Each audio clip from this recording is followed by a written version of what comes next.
benda jahat. 4.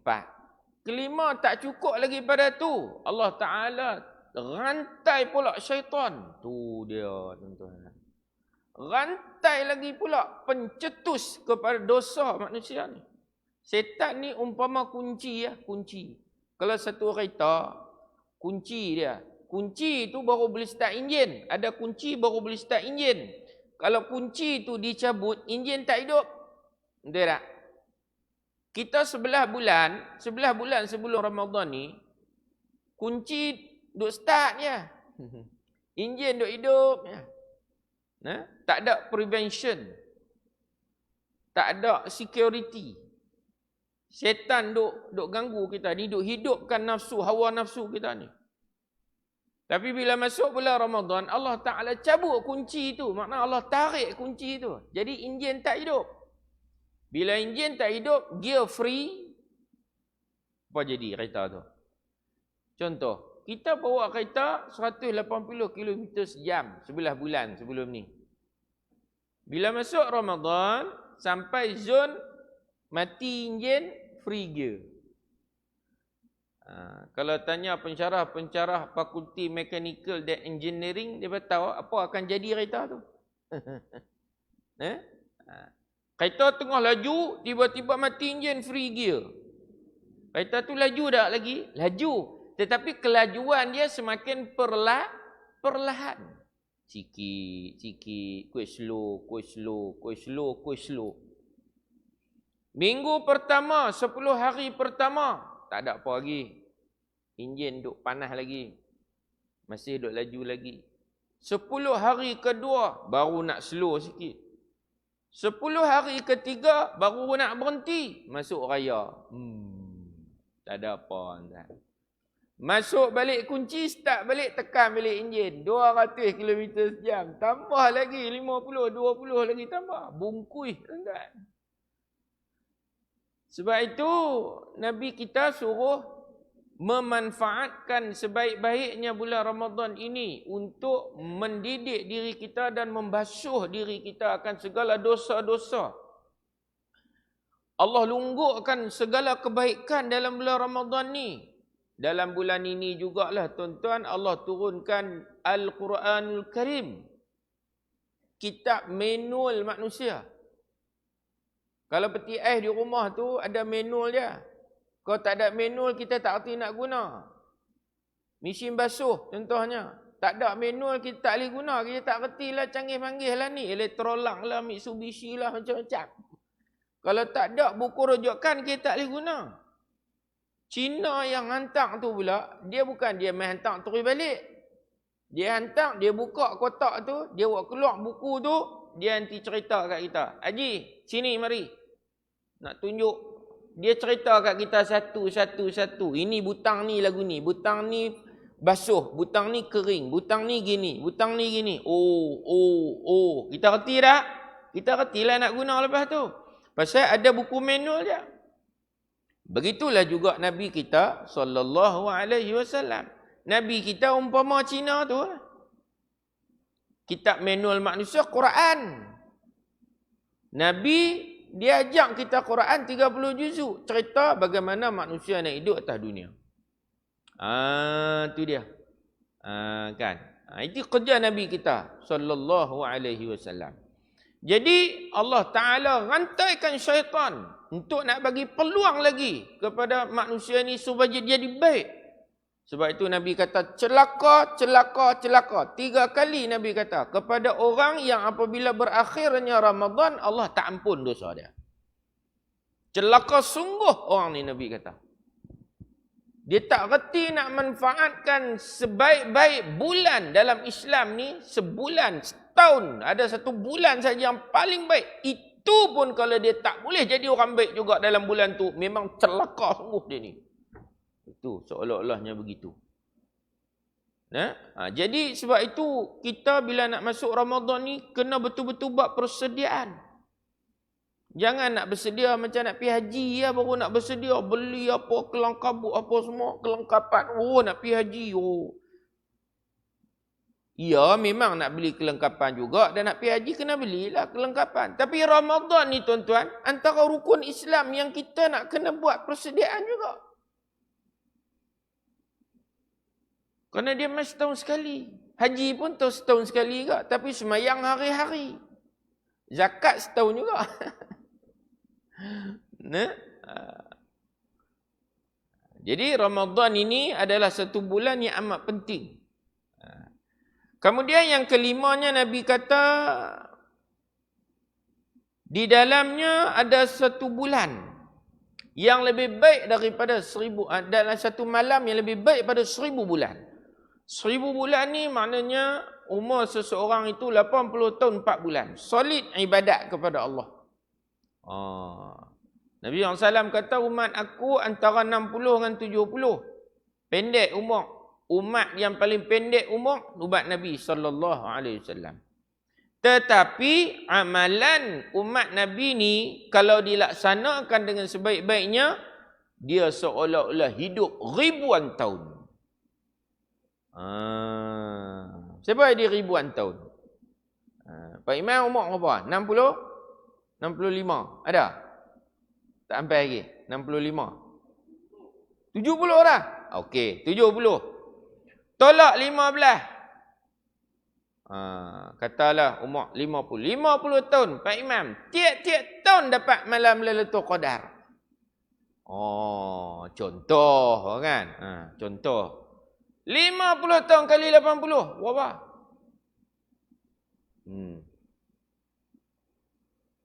Ratus ribu. Umur kita. Tak campur lagi umur kita hak 70 ni. Ibadatnya mana tu kan? Kita tak tahu lagi. Tapi malam tu dah solid dah dapat banyak tu.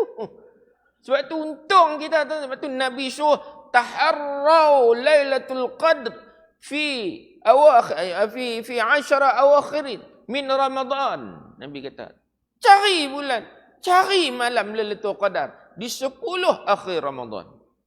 Cari sungguh-sungguh. Nabi tunjuk pula akhlak Nabi, uswah Nabi. Dalam masjid, Nabi tak keluar balik rumah. Duduk di rumah. Duduk dalam masjid.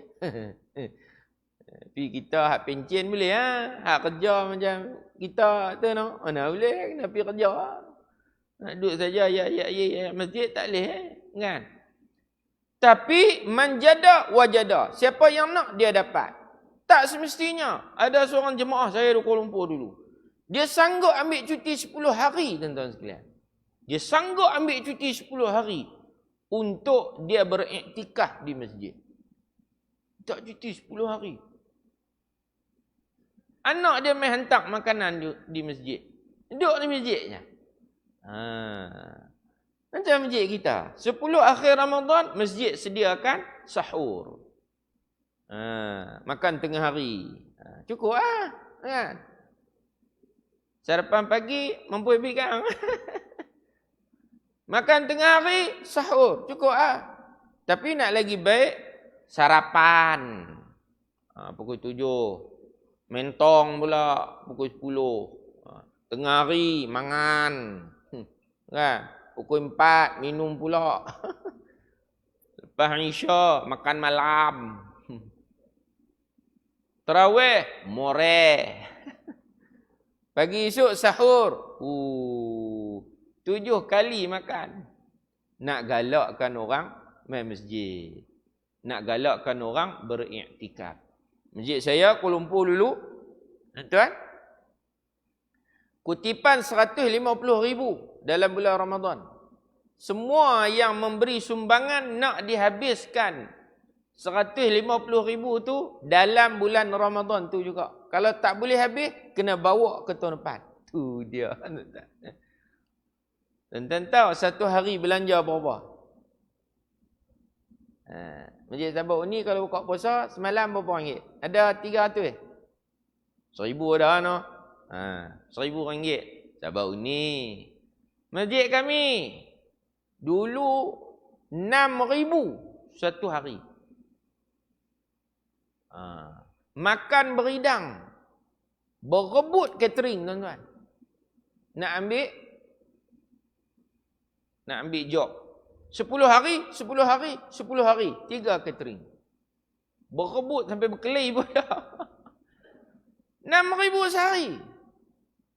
Orang berkatok main kambing golek tiap hari. Bayangkan tengok tuan. Nak perhabis 150,000. Tak habis. Beli apa lagi? Bikin pelikat orang tadarus Quran tiap-tiap malam. Siapa main tadarus dapat kain pelikat. Kalau main 30 kain pelikat dia akan dapat.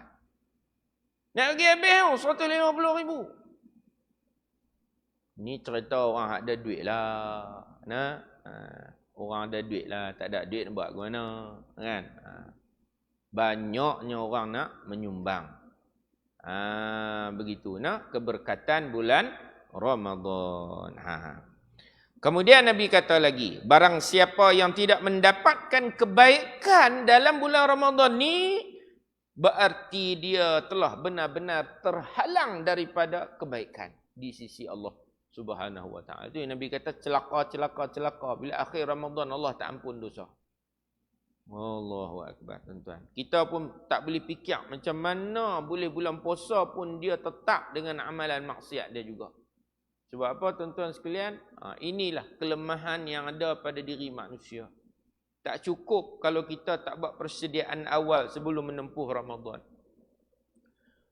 Para ulama dulu, para salafus soleh tuan-tuan sekalian, mereka ini 6 bulan lagi nak datang Ramadan dah buat persediaan dah.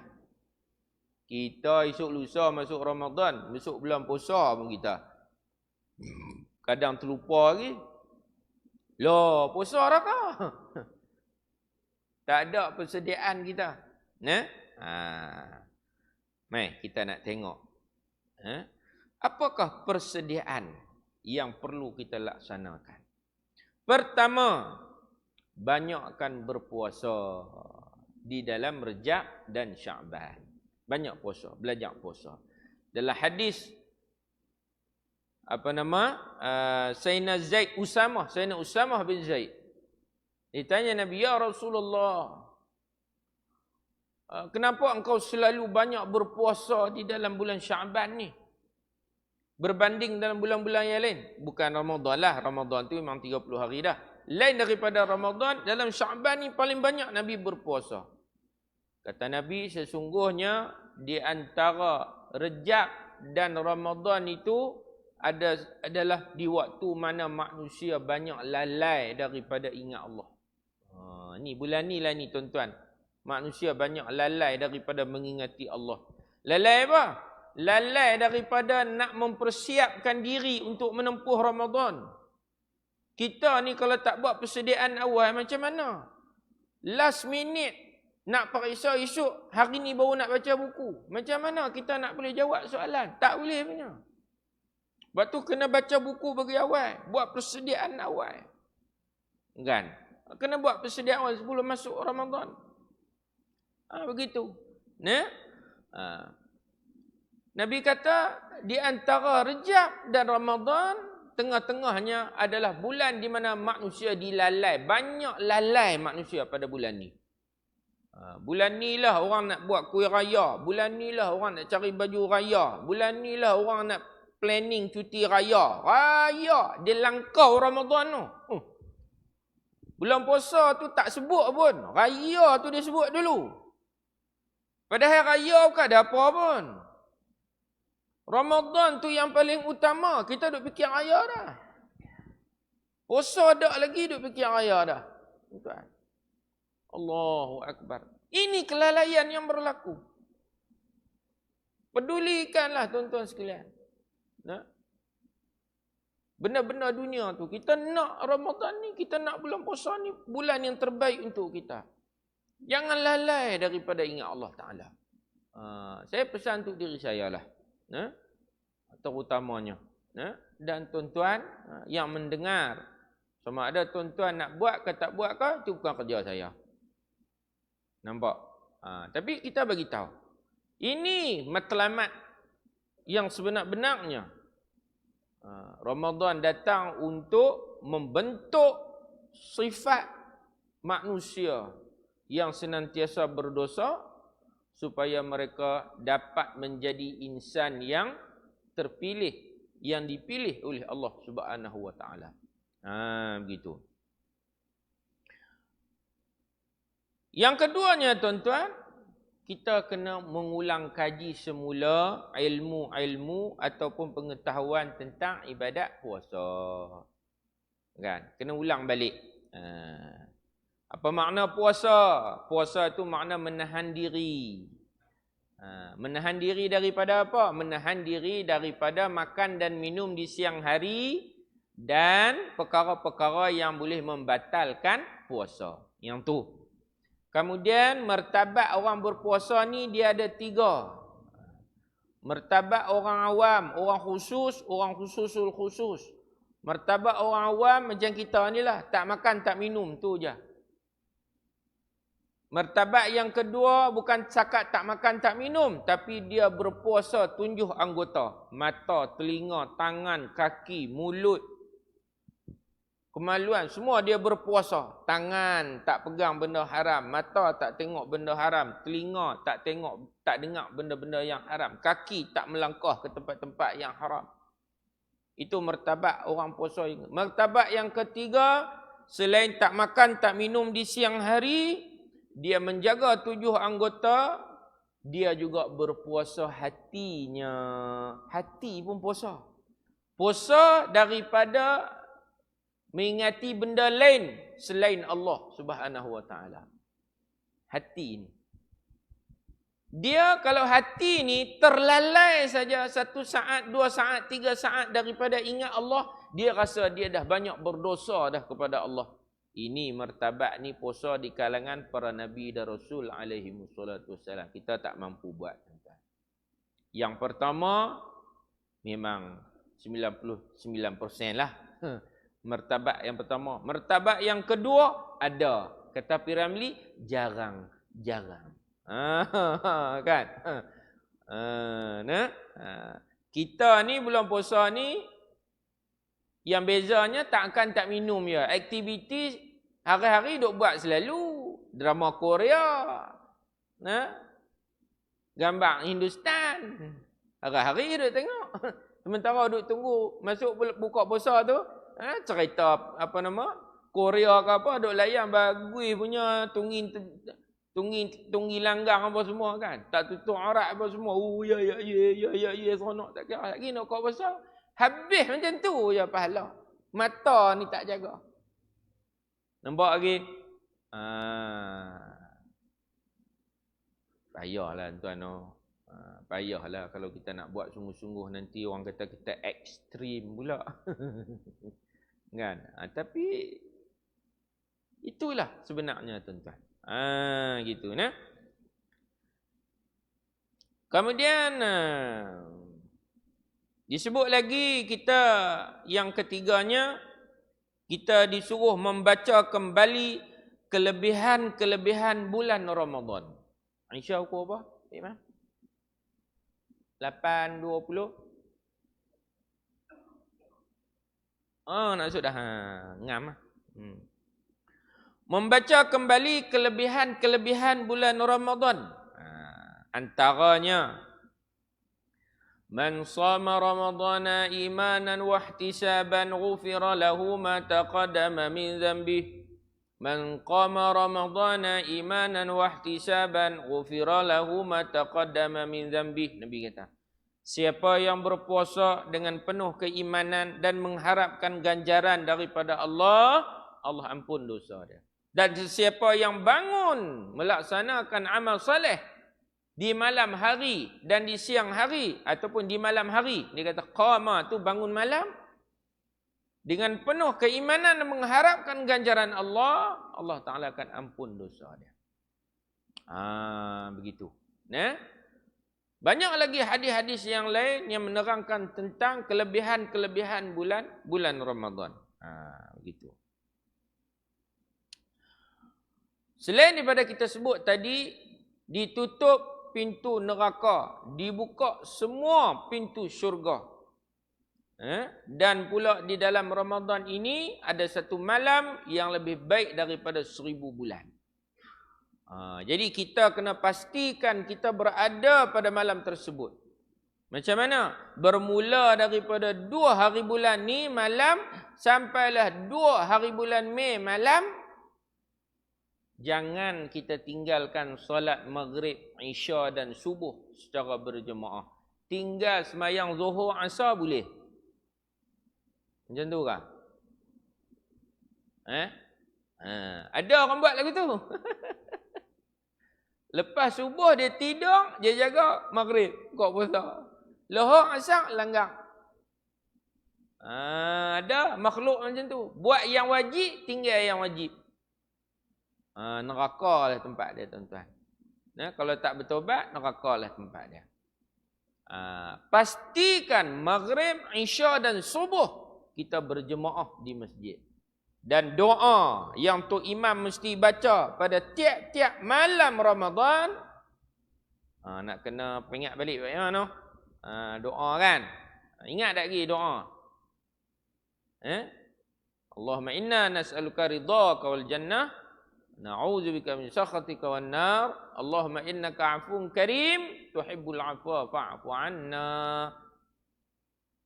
Kalau kita seorang fa'fu 'anni, gitu. Minta Sayyidatina Aisyah tanya Nabi, "Ya Rasulullah, malam-malam Ramadan ni apa yang kita nak minta dekat Allah?" Malam Lailatul Qadar. Kalau malam-malam Lailatul Qadar nak minta apa pada Allah, nak doa minta apa? Nabi kata mintalah keampunan Allah Subhanahu wa taala.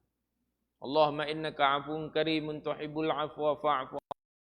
Allahumma innaka 'afuwun karimun tuhibbul 'afwa fa'fu 'anni. Tuan-tuan, bila kita dapat keampunan Allah, maka kita akan mendapat keridaan Allah Subhanahu wa taala. Tidak ada nikmat yang paling besar melainkan nikmat keridaan Allah Subhanahu wa taala.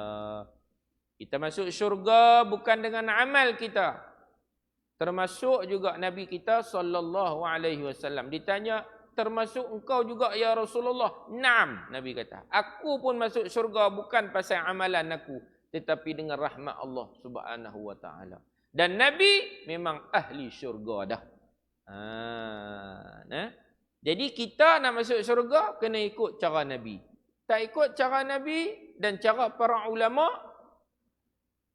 yang mengikuti mereka itu dari semasa ke semasa hingga ke hari kiamat. Macam biasa dengar yang tu tak? Antum tahu tak tu? Kita khutbah tu.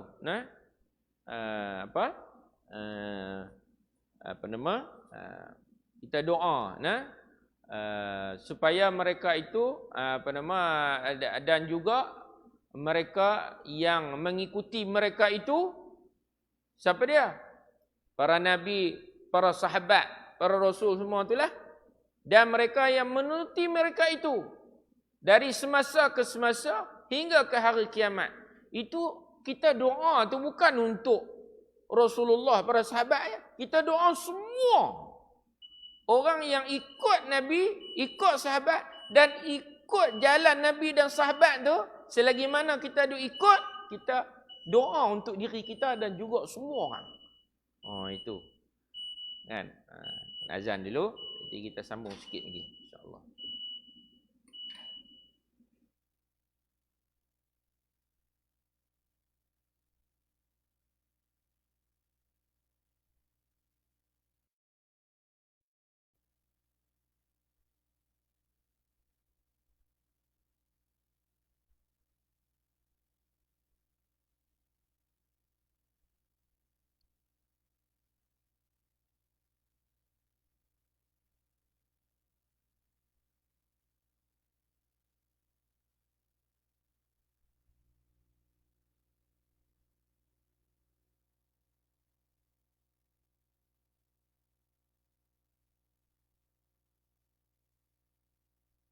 Allahumma salli wa sallim ala Sayyidina Muhammad wa ala ali Sayyidina Muhammad ya Karim.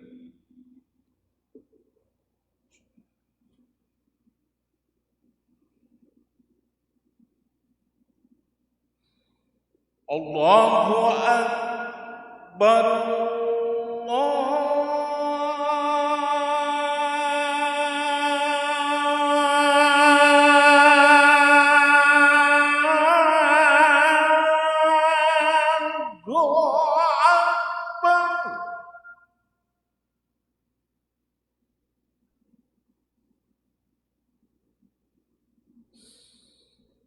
Allahu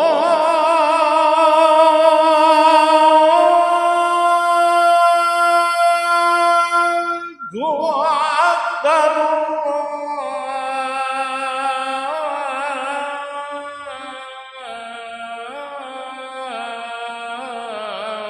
Allahu Akbar.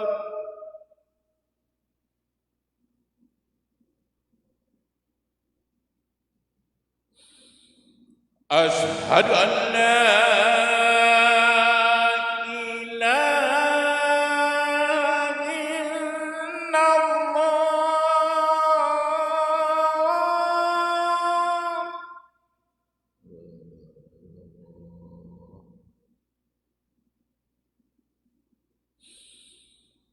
Asyhadu an la ilaha illallah.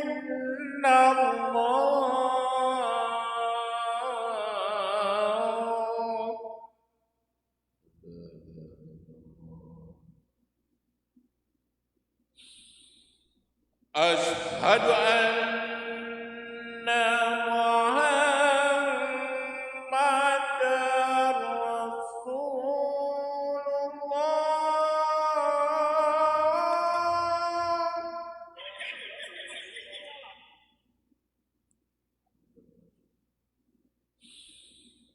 Asyhadu anna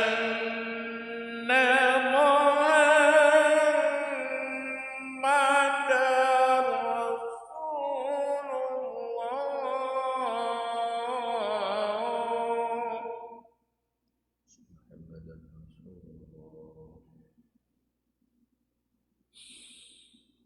Hayya 'ala shalah.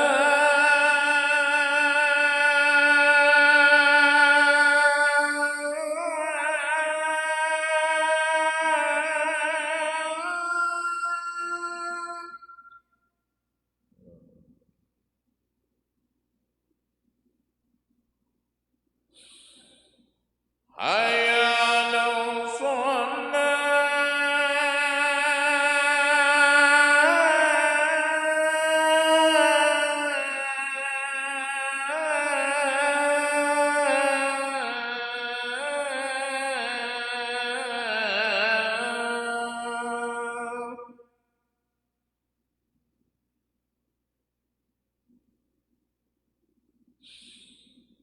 Hayya 'alal falah.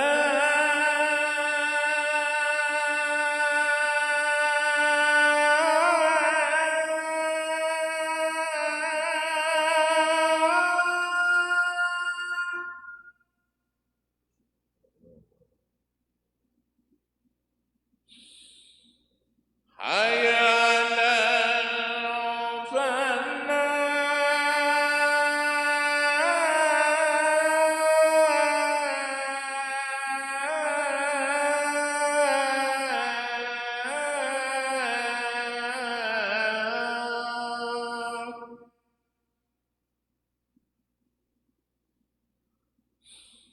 Allahu Akbar.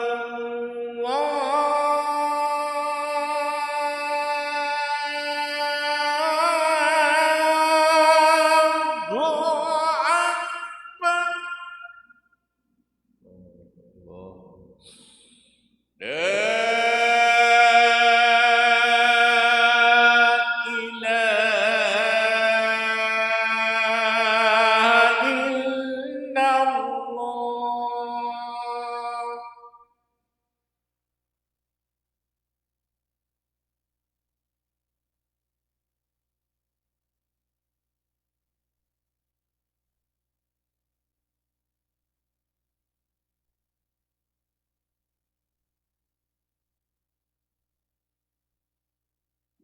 Yang keempatnya, itu yang terakhir, yaitu mengetahui amalan-amalan utama dan besar pahalanya di bulan Ramadan. Yang pertama, bersedekah.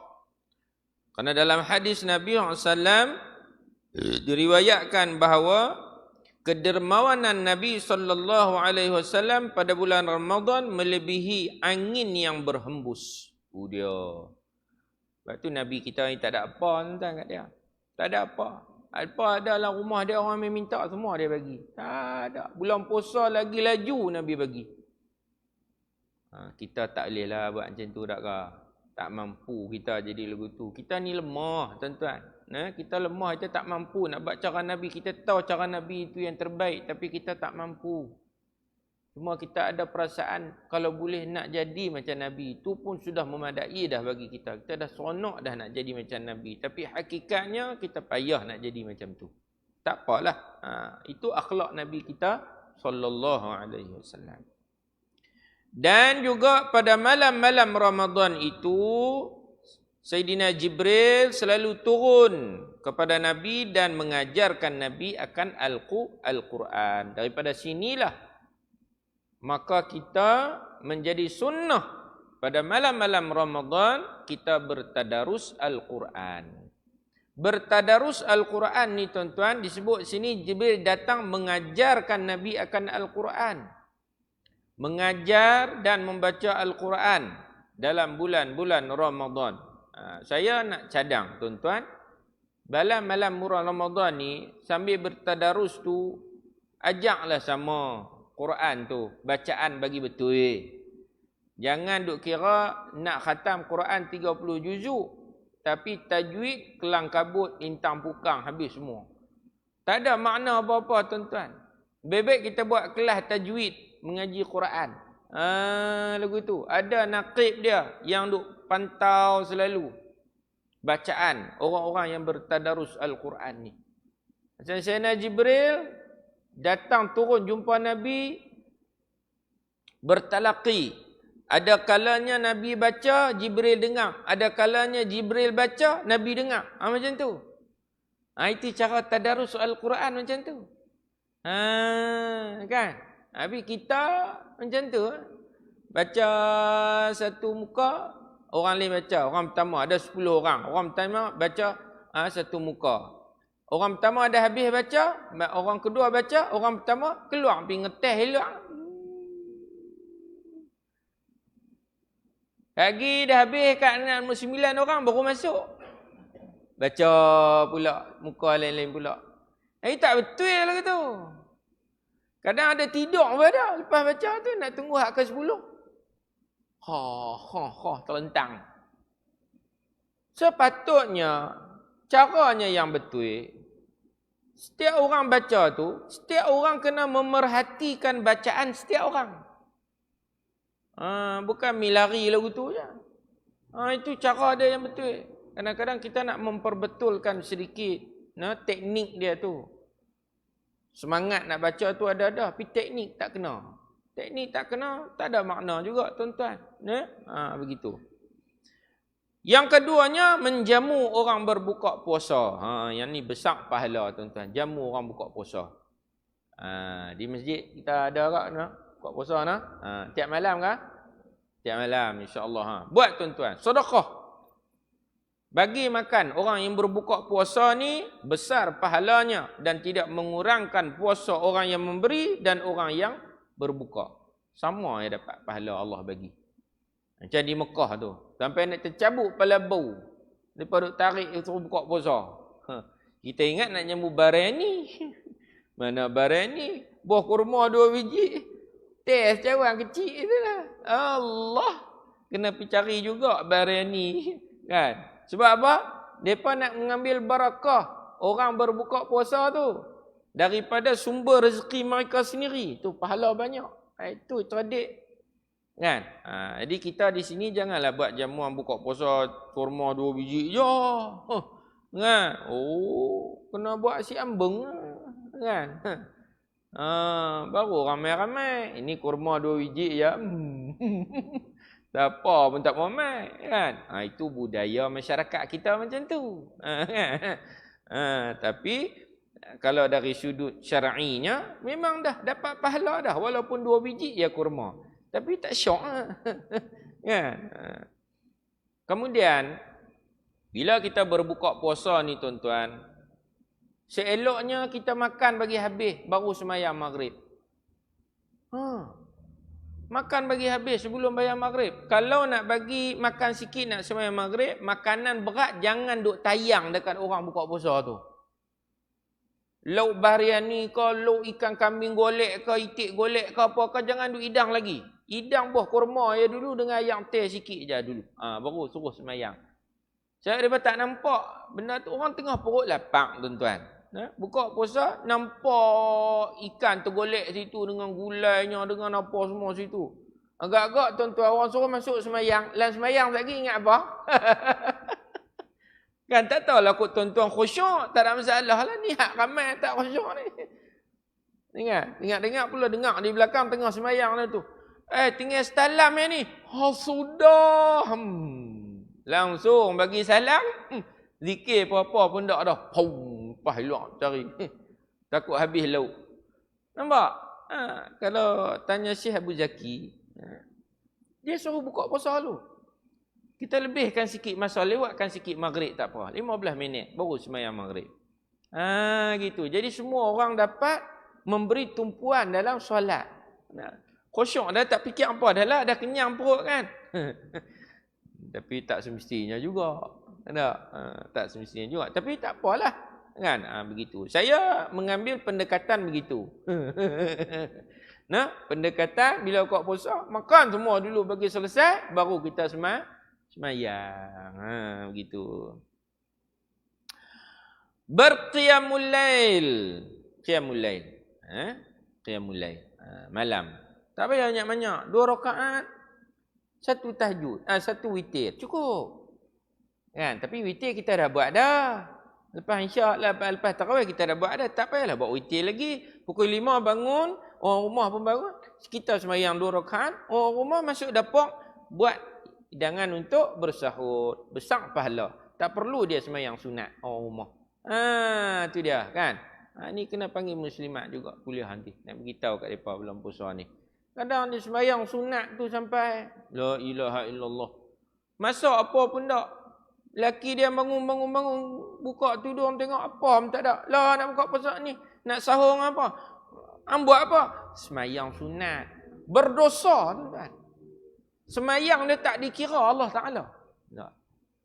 Lebih baik dia pergi masak bagi laki dengan anak dia makan, lagi besar pahala daripada dia sembahyang sunat. Tak minta izin pula tu dengan suami. Begitu. Qiyamul lail So sekarang ni kita kena belajar dah bangun pagi. Pukul 5 tu bangun awal lah sikit.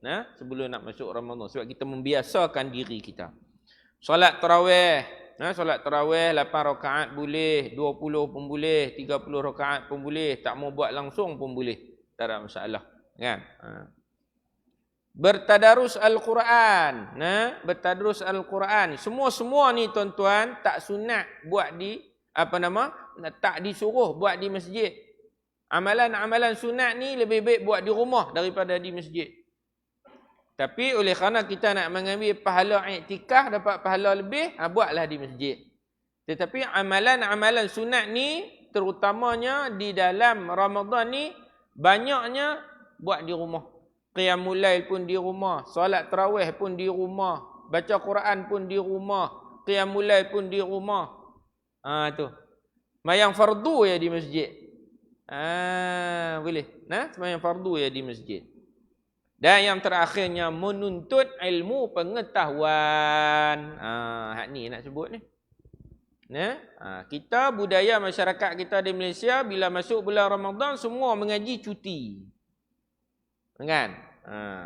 Nak habis bulan Rejab, bulan Syaban ni, AJK masjid jumpa ustaz, bagilah kemplikat selai, telur ayam rebus 2 biji. Campur dengan hak ustaz 4 biji. Siapa ni? Cuti bulan puasa. Tok Lebay mana ajak atas mengaji cuti dalam bulan puasa? Bulan puasa ni lah kena memperbanyakkan lagi majlis ilmu kerana pahalanya berganda-ganda. Tapi kita tak boleh buat pasal kita tak biasa. Waktu kuliah duha boleh buat, lepas zuhur boleh buat, lepas asar pun boleh buat kuliah. Ganti waktu maghrib tu. Maghrib dengan Isya tu ganti kita buat kuliah duha tiap-tiap hari masjid. adakan kuliah duha, panggil ustaz ni main mengajar. Sejam je, bukan banyak. Sejam je. Jalan terus kuliah, jangan berhenti cuti. Tahu tak buat maghrib. Orang letih. Letih pasal apa? Letih mangan. Letih makan. Sampai mengaji pun tak mau. Eloklah. Kan? Jadi itulah para hadirin semua, benda yang saya nak highlight ni tuan-tuan bab kelas pengajian ni. Kalau boleh mesyuaratlah balik AJK ni. Macam mana kita nak buat kelas juga ke bulan puasa? Kita buatlah. Buat juga, tapi kita buat waktu duha. Dia buat tajuk-tajuk tertentu. Dan bagi ustaz. Jadi orang yang datang mengaji tu memang orang betul-betul nak mengaji betul. Kalau buat antara maghrib dengan isya, orang nak main semayang maghrib, nak main semayang isya je, bukan nak main mengaji sangat. Dia nak main semayang maghrib, semayang isya je, bukan dia nak main mengaji. Kan? Yang tu belum tentu lagi orang tu ikhlas ataupun tak ikhlas. Tapi kalau kita buat bukan waktu solat, kita buat waktu duha, kalau dia datang juga mengaji, itu memang orang yang mukhlisin lahuddin. Orang betul-betul ikhlas dia dalam nak mengaji ilmu. Betul tak? Sekian dimaklumkan. Jadi insya-Allah kita doa pada Allah Subhanahu Wa Taala, mudah-mudahan